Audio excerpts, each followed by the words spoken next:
Hello, beautiful souls. Welcome to Atmanexus. This is the second episode in our series of conversations exploring the Bhagavad Gita. And today we're going to talk about chapter 1 of 18 of the Bhagavad Gita. And continuing on from our last episode, this episode will very much, again, be creating the foundation for our and your understanding of the Bhagavad Gita. So I'd like to ask Siddharth, in chapter 1, how does the Bhagavad Gita begin? How does it start? So first of all, namaste everyone. I'm having a very good feeling about starting to talk about Bhagavad Gita. And let me remind you all, I'm not an expert, just a learner who is curious to share. And it's a very important question which Jude asked. How does it start? Why Bhagavad Gita was there and how did it begin? So to understand Bhagavad Gita, we first need to understand why the battlefield existed. Many people think Mahabharata is a story of cousins fighting over a kingdom. It isn't.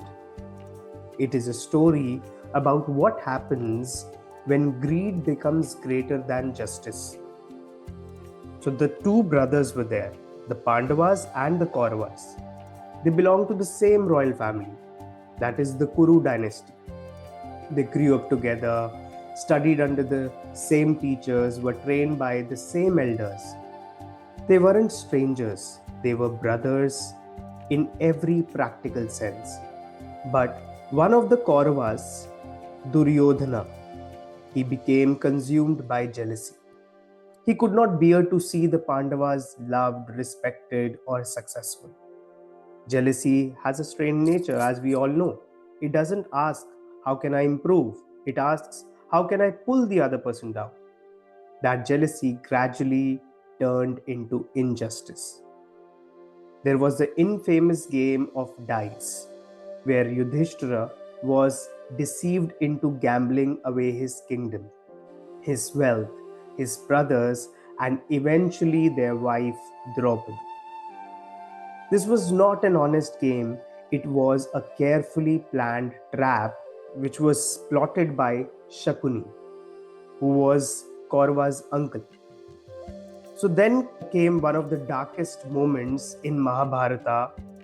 Draupadi, the queen of Pandavas, was dragged into the royal court and publicly humiliated.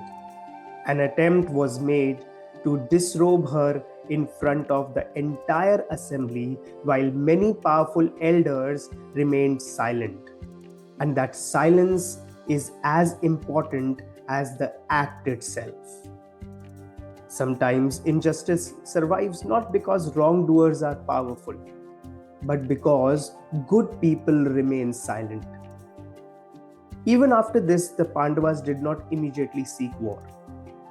As part of the agreed terms, they accepted 13 years of exile, 12 years in forest and 1 year living incognito. Nobody should find them.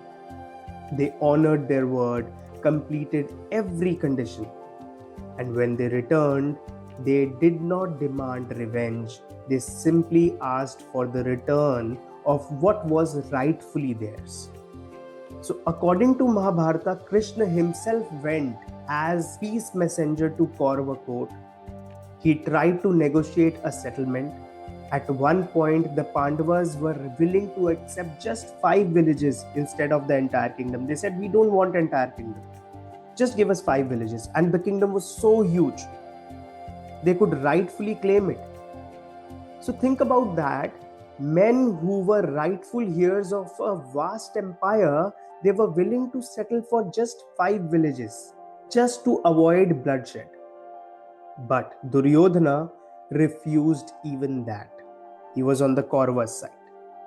He famously declared that he would not give them land sufficient to fit the tip of a needle.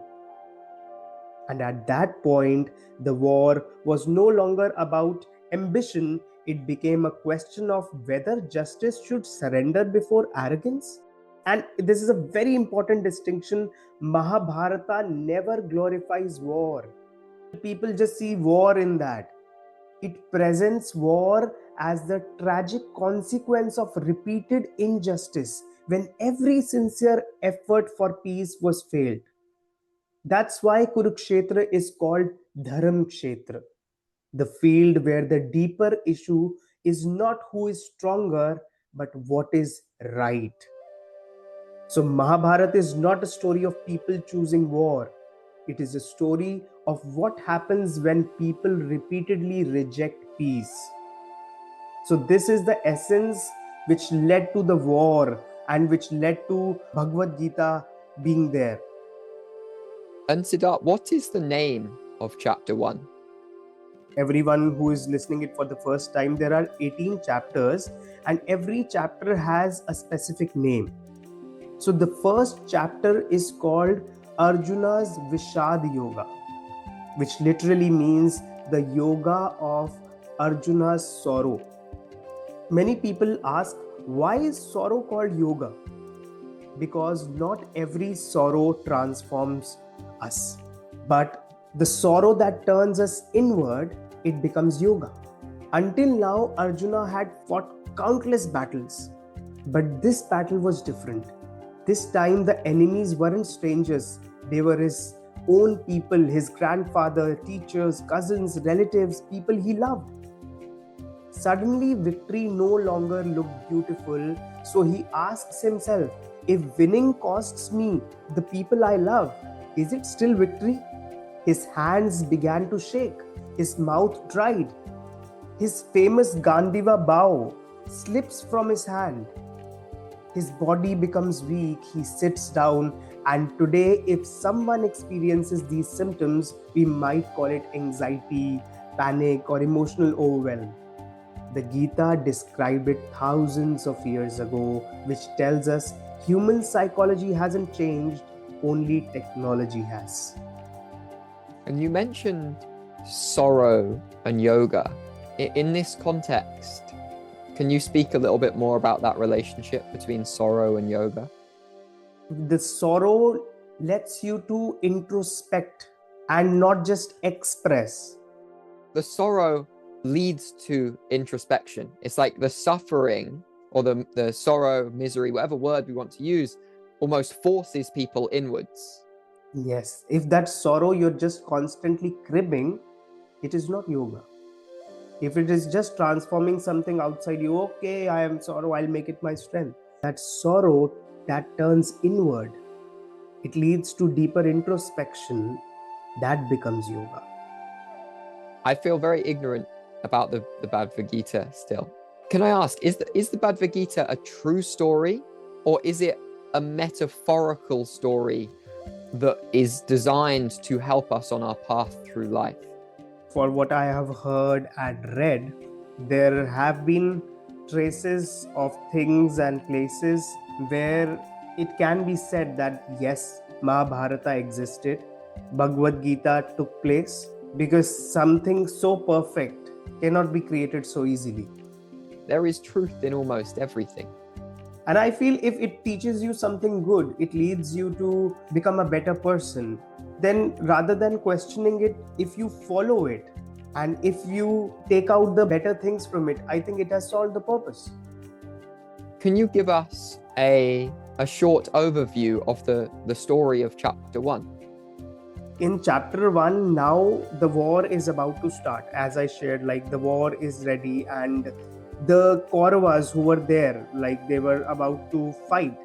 Their father was Dhritarashtra. He was blind. He could not see. So what happened was he asked, there was a person with him, Sanjaya, that what is happening? Because that day, Sanjaya got special power to see what was going on in the war and he could explain it to the father of Kauravas. So he was about to tell him, okay, this is happening and both the armies are there. The war is about to begin. Now, Arjuna tells Krishna to take the chariot in the center so that he could see both sides. And there is the time he breaks down. His hands shake by seeing his own people. Like, how can I fight my own men? It's not possible. Like, he is literally trembling. Basically, Krishna doesn't begin by giving advice. He first allows Arjuna to express himself completely. The Gita tells us something psychologists are discovering today. Like, healing never begins with advice. What do we do when we want to heal people? As we were talking yesterday also, we first let them express. So chapter 1 is not the chapter of war, it is the chapter of confusion. It is the chapter where one of the history's greatest warriors suddenly loses confidence. And honestly, how different is Arjuna from us? He was a warrior, but we also face such situations. We may not stand in the battlefield of Kurukshetra, but every morning we stand on the battlefield of life, career, relationships, family, health, expectations. Every one of us has experienced moments where the body is present, but the mind simply refuses to move. So the Bhagavad Gita begins exactly at this moment, not with certainty, but with confusion. Because wisdom only enters a mind when that mind admits, I don't know anymore. So, this first chapter is Viṣāda Yoga. Like, Arjuna doesn't know what to do. Wisdom enters the mind only when the mind does not know. Many a times we don't know, but we still say, oh, no worries. We try to we partially give answers. But when we completely surrender, I don't know, then only wisdom can start acting. And where does that wisdom come from? Surrender. And the source of the wisdom? Our inner self. We don't need to go anywhere else. If I talk about chapter 1, why Arjuna now is in confusion, what does it teach us? It teaches us something extraordinary. The strongest people also break. And Arjuna wasn't weak. He was one of the greatest warriors ever known. If you study and research about Arjuna, you'll get to know, like, he was greatest warrior. Yet he cried. He questioned everything. He admitted, I cannot do this. And our society often teaches us, never cry, be strong, always have the answers. But Gita says, the beginning of wisdom is not pretending to be strong. It is having the courage to admit, I need guidance. The problem today is we don't seek guidance. We just want to share. I'm strong. We just want to have a shield. That is why Krishna doesn't interrupt Arjuna. He lets him empty his heart. Because sometimes God doesn't immediately answer our prayers. You can call it God or divine or energy. Because the divine does not immediately answer, not because he's silent, but because he's waiting for us to finish speaking and express and surrender. And the divine is only able to speak through silence. Yes. Through surrender, through silence, through expression. And it is often said, and I think there's huge beauty in this, that silence is the language of God. If we understand and feel it. Yes, and meditation is such an essential tool for all of us in this journey of being able to experience this divine wisdom, this higher connection. Because if the mind is constantly chattering and constantly busy and constantly theorizing, we will never have any capacity to experience this divine wisdom.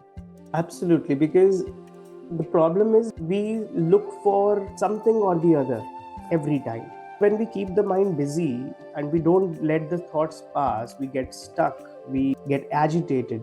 So there is no place for peace and silence, and how will we get the answers? So we are just taking decisions quickly. They can be right, they cannot be right. And you have mentioned Arjuna and Krishna a number of times. Can you speak a little bit about their relationship? Arjuna was one of the brothers from Pandavas. Krishna was a family member to them, more like a friend. And Krishna is actually the Lord, but he took human form to establish righteousness.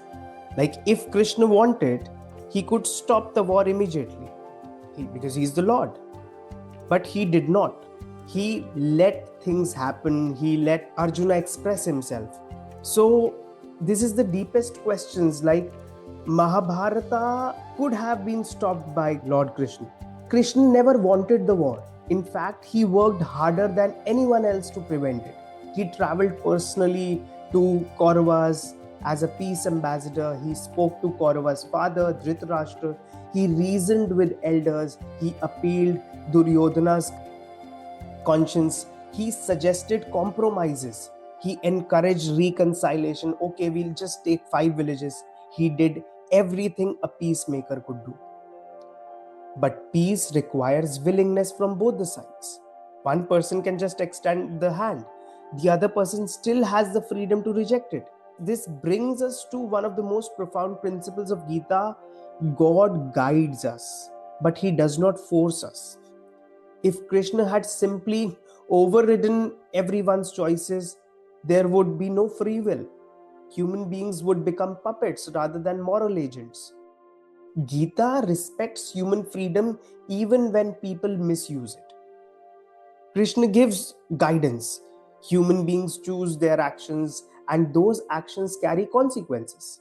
There is another layer to this. Let me give you a very simple example. Imagine a doctor who discovers that a patient has a life-threatening infection. The treatment may require surgery. So no compassionate doctor would ever enjoy surgery. But if the disease has spread so deeply that medicines can no longer cure it, avoiding surgery is not kindness, it is negligence. So the Mahabharata presents the war in a similar light. For years, injustice was ignored, warnings were dismissed, promises had been broken, attempts at peace had failed.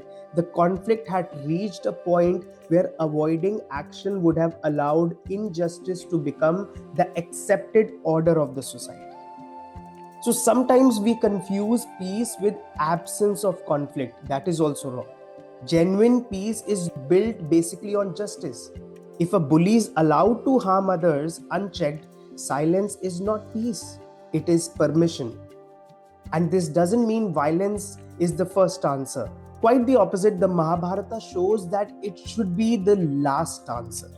After every peaceful path has genuinely been exhausted, Krishna's role was not to create war. His role was to ensure that even in the middle of the war, dharma, righteousness, responsibility, wisdom was not forgotten. And perhaps the greatest lesson in this is, even after the war begins, Krishna never picks up a weapon. He was on the side of Pandavas because Pandavas chose him, and he simply announced, whomsoever's side I am going, I am not going to pick the weapon up. What you've just said is literally been giving me goosebumps. I felt so much energy just at the resonance of those words.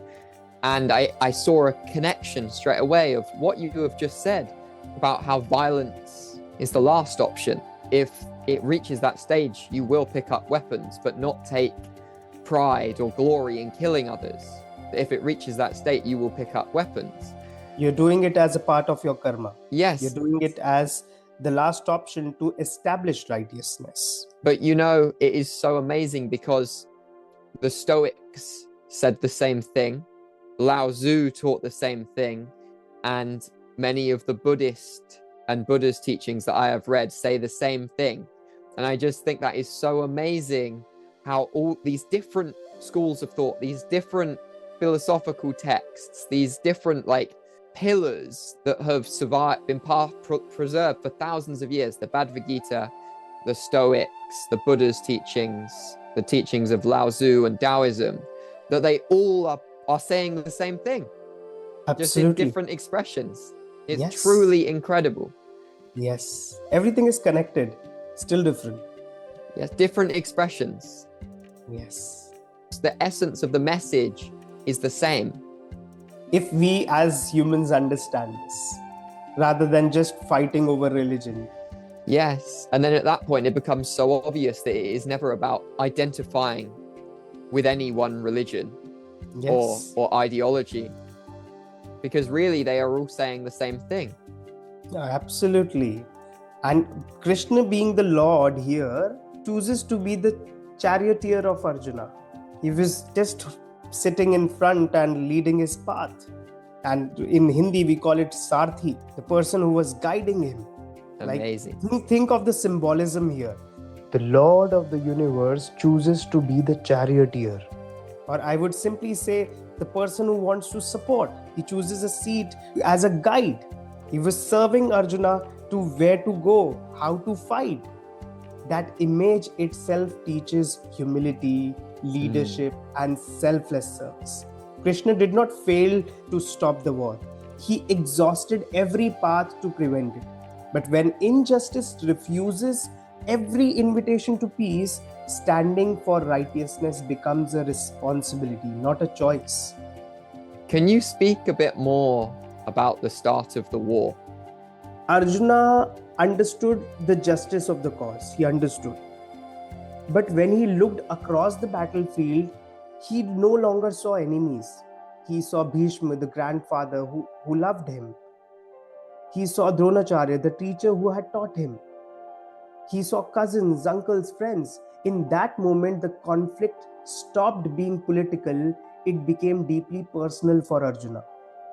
And that is what makes Arjuna such a timeless character. He's not afraid of dying. He's afraid of hurting the people he loves. He wonders whether victory gained at such a cost is worth celebrating. That is why chapter 1 is called Arjuna Viṣāda Yoga, the yoga of Arjuna's sorrow. His grief is not a sign of weakness, it is a sign of humanity. And this is where the Gita, it becomes universal. Every one of us has faced moments where two values collide. Like, do I tell the truth and risk losing a relationship? Do I leave an unhealthy situation even if it hurts people I care about? Do I choose comfort or do I choose what is right? These are our Kurukshetras. The battlefield changes, the inner conflict, it remains the same. So Arjuna's crisis wasn't that he didn't know how to fight. His crisis was that he didn't know how to fight without losing himself. And that is exactly where Bhagavad Gita begins. And I want to go back to the part of the story where you said, where Arjuna asked for the 5 villages, but the other side said no, they would not give them anything. Ego and jealousy. The power was so much that he couldn't see what's right and wrong. The message in this chapter, how does it relate to our life today? Almost every person today has experienced an Arjuna moment, I would say. Choosing between money and passion, parents and personal dreams, career and peace, success and values, love and self-respect. The battlefield has changed, no doubt about that. But the conflict hasn't. We don't carry bows anymore to fight. We carry expectations. We don't wear armor. We wear smiles while hiding anxiety. So the first chapter simply reminds us confusion isn't failure. Confusion is often the doorway to clarity. Like Arjuna, when he was so confused, there was a very powerful verse. My limbs are giving away. My mouth is drying up. My body is trembling, Krishna. My hair stands on end. Notice something remarkable here. The Gita isn't trying to suppress the emotions. So that's why in the first chapter, Arjuna is freely able to express himself. It acknowledges them with complete honesty. The scripture is trying to teach emotional awareness long before modern psychology. Wow. So chapter 1 is teaching emotional intelligence and emotional awareness. Yes, and also to be good listeners, because good teachers, they don't rush to answers. Great teachers first understand the question. Krishna waits through the entire first chapter. He only listens patiently without judgment. Imagine if every parent, every teacher, every spouse listened the way Krishna listened. Many arguments would disappear because advice even became necessary. Many arguments will simply disappear. Yes, incredible. What do you think is the secret to being a good listener? To practice meditation, to practice self-control. Everything is connected. Yes. very connected. Would you like to summarize this conversation? The first chapter, it teaches you that before life asks us to fight the world, it first asks us to face ourselves. The greatest battle is rarely outside, my dear friends. It is the battle between fear and courage, attachment and duty, emotion and wisdom, ego and truth. And perhaps the most beautiful message of the first chapter would be, your moments of confusion are not interruptions in your spiritual journey. They may be the very place where your spiritual journey actually begins. If someone asks me what the first chapter of the Bhagavad Gita is about, I wouldn't say it is about war. I would say it is about a human being who finally admits, I cannot carry this alone. And from that moment, the divine begins to speak. Perhaps that's why Krishna remains silent until Arjuna surrenders, not in defeat, but in humility. The Gita reminds us that wisdom rarely enters a mind that believes it already knows everything. It enters a heart that is ready to listen. Every Arjuna has a Krishna. The question is not whether guidance exists or not. The question is whether we are quiet enough to hear it. So that to me is the timeless invitation of the first chapter of Bhagavad Gita. I hope everybody could get something from it and could relate with it. And in these modern times, in 2026, do we all have a Krishna on our shoulder, guiding us? We have it in us, nowhere else. We just need to dig deeper, see deeper. Maybe we are ourselves our Krishna. Very beautiful, very profound. Thank you, Siddharth, for everything. Thank you for making this conversation possible. Thank you for your devotion to the spiritual path. Thank you for being so courageous and open to share what you have learned and what you have experienced. And thank you to everybody for listening, for choosing courage, for choosing expansion, for choosing a new path, to go against the tide in a busy world where everybody else is looking outside themselves for the answers. To look within takes great strength and great courage. So go boldly on your journey, lead from your heart, act with love, compassion, kindness, openness, patience, and everything is happening exactly as it is meant to. Thank you for listening, and we look forward to you joining us on a future episode soon. Thank you, everyone. Thank you, Jude, for really picking up a topic which is so close to my heart. And I feel everybody who's not been able to read Bhagavad Gita can understand the essence of it through the medium of these podcasts. Thank you, everyone.